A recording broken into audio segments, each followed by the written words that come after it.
बिहार की स्थिति सबको पता है कि सरकार यहाँ आईसीयू में है, वेंटिलेटर पर है। कोई नीचे पंचायत के कर्मचारी से लेकर के मुख्य सचिव और डीजीपी तक, सिपाही से लेकर डीजीपी तक, कहीं कोई नियंत्रण नहीं है, कोई कंट्रोल नहीं है।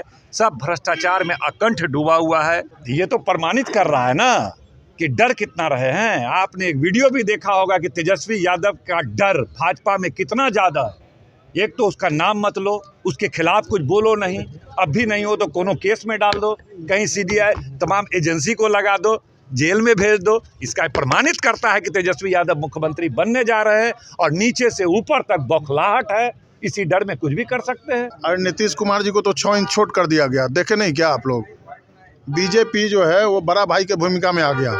आज जिस तरीके से जेपी नड्डा जी ने कहा था कि छोटी छोटी पार्टियों को खत्म कर देना चाहिए, मतलब बड़ी मछली जो है वो छोटी मछली को वो निगल जाने का काम करती है, उसी तरीके से उसी का उदाहरण है कि आप देखिए कि जो परसों एक्सपेंशन हुआ उसमें बीजेपी के लोगों ने शपथ लिया, लेकिन जदयू का संख्या कहाँ था, कहाँ चला गया। नमस्कार, स्वागत है आपका लाइव बिहार में। मैं हूं आपके साथ है संजीव सिंह। देखिए, आज से विधानमंडल का सत्र शुरू हो रहा है, जिसको लेकर देखिए तमाम जो विधायक है अब विधानसभा पहुंचने लगे हैं। इसी कड़ी में देखिए आरजेडी के विधायक मुकेश रोशन अभी विधानसभा पहुंचे और उन्होंने वर्तमान की सरकार पर जमकर हमला किया। उन्होंने कहा है कि बीजेपी की जो सरकार है, एनडीए की जो सरकार है, वो बिहार में विफल है। तमाम मुद्दों को लेकर के उन्होंने कहा है कि सरकार को हम लोग घेरेंगे और उन्होंने कहा है कि यह अंतिम जो है सरकार होगी एनडीए की। तो वहीं देखिए अख्तरुल इस्लाम शाहीन, ये भी आरजेडी के विधायक है, इससे भी मीडियाकर्मी ने बातचीत किया। इन्होंने कहा है कि देखिए यह जो एनडीए की सरकार है बिहार में, यह अंतिम सरकार है, इसके बाद ये फिर नहीं आएंगे। जनता ने इस बार मूड बना लिया है कि तेजस्वी यादव जो है वो आ रहे हैं। वर्तमान की सरकार आईसीयू में है। क्या कुछ कहे तमाम मुद्दे को लेकर के आरजेडी विधायक मुकेश रोशन और अख्तरुल इस्लाम शाहीन। सबसे पहले आप दोनों की बयान को सुनिए। और नीतीश कुमार जी को तो 6 इंच छोट कर दिया गया, देखे नहीं क्या आप लोग? बीजेपी जो है वो बड़ा भाई के भूमिका में आ गया।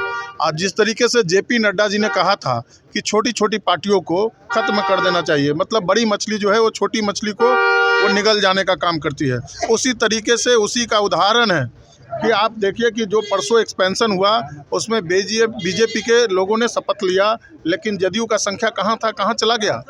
तो आप सब लोग देख लीजिए कि जिस तरीके से नीतीश कुमार जी जो बीमार हो चुके हैं, कुर्सी कुमार जो हैं, उनको धीरे धीरे खत्म करने की साजिश, 6 इंची छोट करने का साजिश जो है वो रच दिया है बीजेपी ने। भाजपा विधायक ये कह रहे हैं कि जिस समय रिजल्ट आएगा 2025 में, उस समय तेजस्वी यादव जेल में रहेंगे, चूंकि डॉक्यूमेंट्स प्रूफ है। अरे सुनिए ना भाई, जब जब चुनाव आता है तब तब बीजेपी और एनडीए के लोग ईडी, सीबीआई, आईटी को आगे कर करके हमारे नेता को तंग और तबाह करते हैं, लेकिन हमारे नेता ना तो डरने वाले हैं ना झुकने वाले हैं, किसी से डरने वाले नहीं है। और तुम लालू यादव जी को जेल में डाल सकते हो, उनके विचारधारा को जेल में नहीं डाल सकते हो। सामाजिक न्याय के हाथ को मजबूत करने का काम आदरणीय लालू प्रसाद यादव जी ने किया, उसी तरीके से आर्थिक न्याय बिहार के युवाओं को दिलाने का काम हम लोग के नेता आदरणीय तेजस्वी प्रसाद यादव जी करेंगे और 2025 में तेजस्वी यादव जी का मुख्यमंत्री बनना तय है। मंत्रिमंडल विस्तार में मुकेश जी, मंत्रिमंडल विकास में एक भी यादव नया मंत्री नहीं बनाएगा। अरे भाई, ये लोग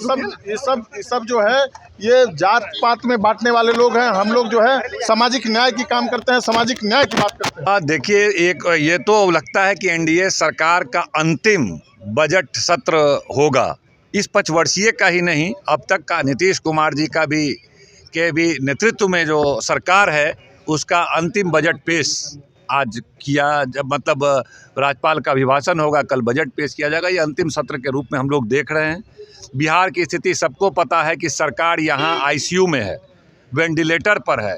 कोई नीचे पंचायत के कर्मचारी से लेकर के मुख्य सचिव और डीजीपी तक, सिपाही से लेकर डीजीपी तक, कहीं कोई नियंत्रण नहीं है, कोई कंट्रोल नहीं है।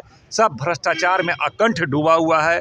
और सरकार की स्थिति तो मैंने बताया कि वो तो आईसीयू में है, तो डर किसी बात का नहीं। सीएम की वैकेंसी नहीं है, 25 में फिर से नीतीश।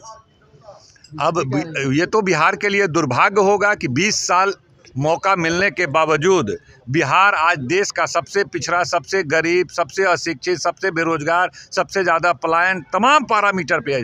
हम गिनती गिनाते गिनाते थक जाएंगे। डबल इंजन की सरकार, केंद्र में भी एनडीए, बिहार में भी एनडीए, और इतने लंबे समय से बिहार किसी एक चीज़ में आगे बढ़ जाता तो इस अराजक स्थिति से और इस आईसीयू से बिहार को निकालना है, वेंटिलेटर से बिहार को निकालना है, तो यह बिहार की जनता देख रही है। के बाद कहा जा रहा है कि नीतीश के बाद निशांत हैं। 7 गुना ज्यादा विकास हुआ है नीतीश कुमार के कार्यकाल में। नहीं, नीति आयोग का ही तो रिपोर्ट बता रहे हैं। आप बताइए, आप पत्रकार हैं, सबसे पिछड़ा राज्य देश में कौन है आज के तारीख में? सबसे गरीब राज्य कौन है? सबसे अशिक्षित राज्य कौन है? सबसे ज़्यादा बेरोजगारी कहाँ है? सबसे ज़्यादा पलायन कहाँ है? सबसे ज़्यादा किसान को कम आमदनी कहाँ होता है? सबसे खराब स्वास्थ्य व्यवस्था कहाँ उपलब्ध है? तमाम आप पत्रकार हैं, आप समीक्षा कीजिए, भारत सरकार का रिपोर्ट देख लीजिए। ये एकदम अराजक स्थिति में है। सिर्फ ये लोग मतलब आई वॉश करके बिहार को सुशासन बताने के प्रयास कर रहे हैं। अपराध की घटनाएं आप देखिए, राजद शासन काल में 90-95 हज़ार भारत सरकार का आंकड़ा बताता है, तब तो जंगल राज की संज्ञा थी। आज 3 लाख अपराध की घटनाएं घट रही है पर हर साल, फिर भी सुशासन। तो इस तमाम चीज़ों को बिहार की जनता देख रही है। अब एक बूढ़े, एक कमज़ोर और एक अस्वस्थ कंधे पर बिहार के 14 करोड़ जनता का बागडोर नहीं सौंपा जा सकता है। बिहार ने निर्णय लिया है कि भाई एक मजबूत कंधे पर बिहार को का बागडोर देना है, ताकि तेज़ गति से बिहार आगे बढ़ सके और तमाम मुद्दे को, जो बिहार की बदहाल स्थिति है, तमाम दल के नेता आज से कल तक हम लोग बैठेंगे नेता प्रतिपक्ष के नेतृत्व में, और तमाम ज्वलंत मुद्दे को विधानसभा में मजबूती से उठाने का हम लोग काम करेंगे। बीजेपी का तेजस्वी जेल जाएंगे, मुख्यमंत्री का सपना पूरा नहीं होगा। ये तो प्रमाणित कर रहा है ना कि डर कितना रहे हैं। आपने एक वीडियो भी देखा होगा कि तेजस्वी यादव का डर भाजपा में कितना ज़्यादा है। एक तो उसका नाम मत लो, उसके खिलाफ कुछ बोलो नहीं, अब भी नहीं हो तो कोनो केस में डाल दो, कहीं सीबीआई तमाम एजेंसी को लगा दो, जेल में भेज दो। इसका प्रमाणित करता है कि तेजस्वी यादव मुख्यमंत्री बनने जा रहे हैं और नीचे से ऊपर तक बौखलाहट है। इसी डर में कुछ भी कर सकते हैं। तो आपने सुना कि साफ तौर पे मुकेश रोशन ये कहते नजर आ रहे हैं कि देखिए जिस प्रकार से ये लोग तेजस्वी यादव पर हमला कर रहे हैं, इससे साफ जाहिर होता है कि ये लोग तेजस्वी यादव से डरे हुए हैं। लेकिन बिहार की जनता समझदार है और इस बार तेजस्वी यादव ही आएंगे। तो उन्होंने कहा है कि देखिए यह सरकार जो है वो किस प्रकार से तमाम मुद्दे को जो है वो नहीं उठाती है। बहुत सारे ऐसे समस्या है बिहार में जिनको आरजेडी उठाएगी और हम लोग सदन में इसको लेकर के आवाज़ उठाएंगे। और वहीं उन्होंने कहा है कि देखिए यह सरकार जो है अंतिम सरकार होगी एनडीए की बिहार में। तो वहीं देखिए अख्तरुल इस्लाम शाहीन ने भी कहा है कि सरकार जो है आईसीयू में है और उन्होंने कहा है कि यह सरकार अंतिम है बिहार में, इसके बाद फिर से ये सत्ता में नहीं आएंगे। क्या कुछ करें तमाम मुद्दे को लेकर करके आरजेडी विधायक मुकेश रोशन और अख्तरुल इस्लाम शाहीन, और आप सुन रहे थे। आप भी अपनी राय प्रतिक्रिया हमें कमेंट बॉक्स में दे सकते हैं। आप देखते लाइव बिहार, आप सभी का बहुत बहुत धन्यवाद।